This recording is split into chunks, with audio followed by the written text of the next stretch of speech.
Hi, and welcome to Rooted Flowers. My name's Becky, and I'm here to talk to you about a special technique called transplanting. It's essentially when you move a plant from one space to another. How do we do it? Why do we do it? And when do we do it? Let's dive in.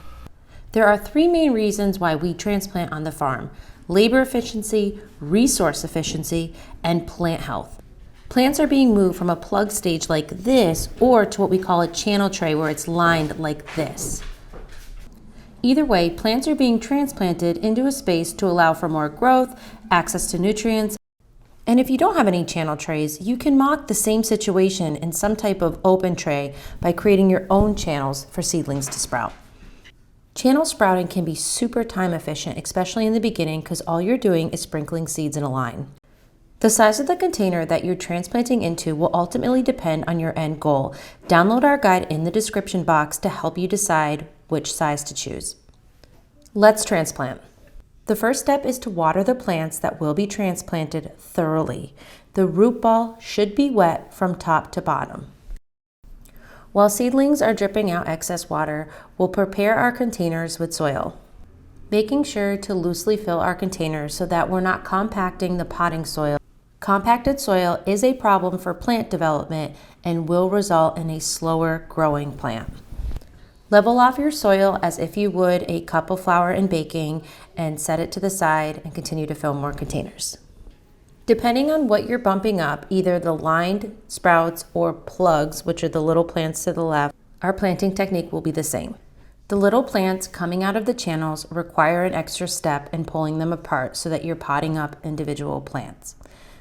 It may feel a little unnerving at first to be pulling apart plants and feeling what looks like dismantling root balls, but they are fine.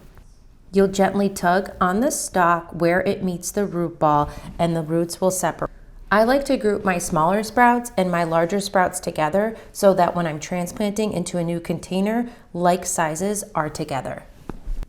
This way, big sprouts aren't out competing the little guys in a relatively close area.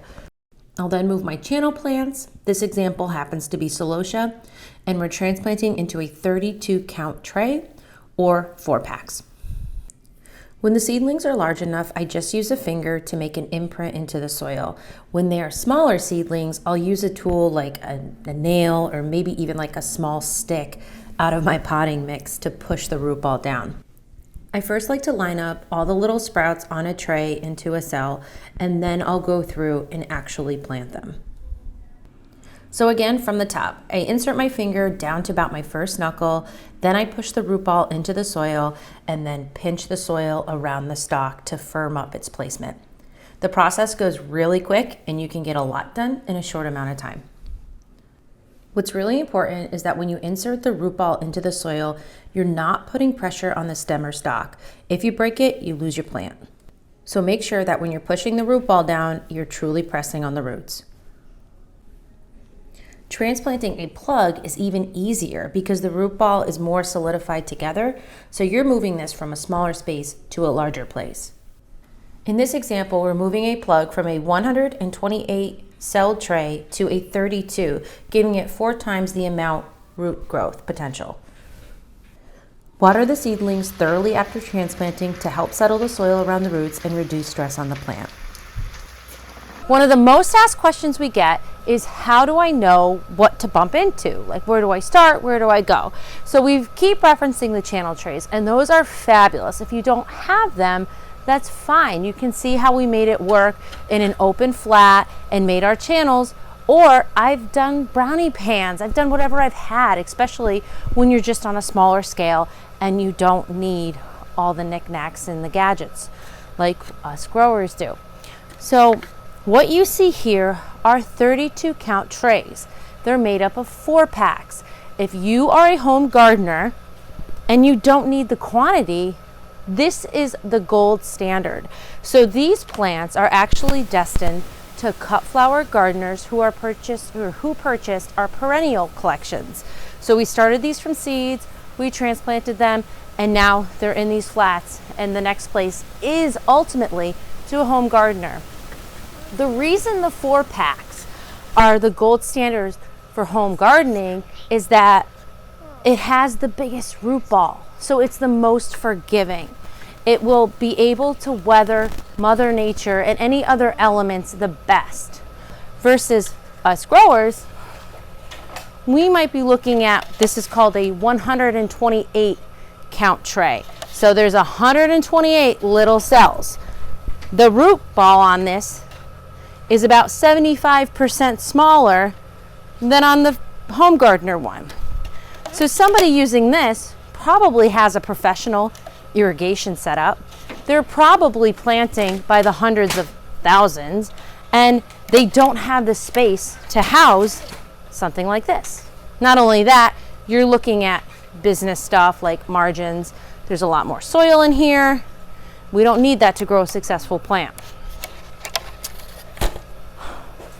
This is a 72 count cell.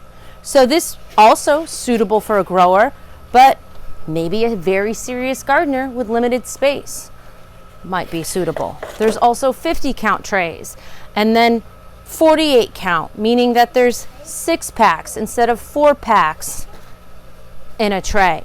So every time I talk about trays, my standard is called a 10-20. 10-20 in that it's 10 inches on this side and it's 20 inches on this side. The reason I opt for that is because if you're going to start investing in this stuff, you want it to be universal and standardized so that everything fits everything. Whether you're using a 4-pack or a 6-pack, or you need to insert it, you need to insert a this type of tray into a carrying tray. 10-20 is my standard. Sometimes you can buy like all-in-one kits, but they're off sizes and then they don't mix well with the industry standard. So that's why I put an eye to it. This is a 128 count tray. So there's 128, besides the ones I just transplanted up, stock in this tray. Depending on the type of seed and how fast it germinates and what my space looks like, I might seed into a small cell like this as a grower. They grow on and then they get planted out. But then something like this, where I've got about 40 trays right here, those actually came from 3 channel trays.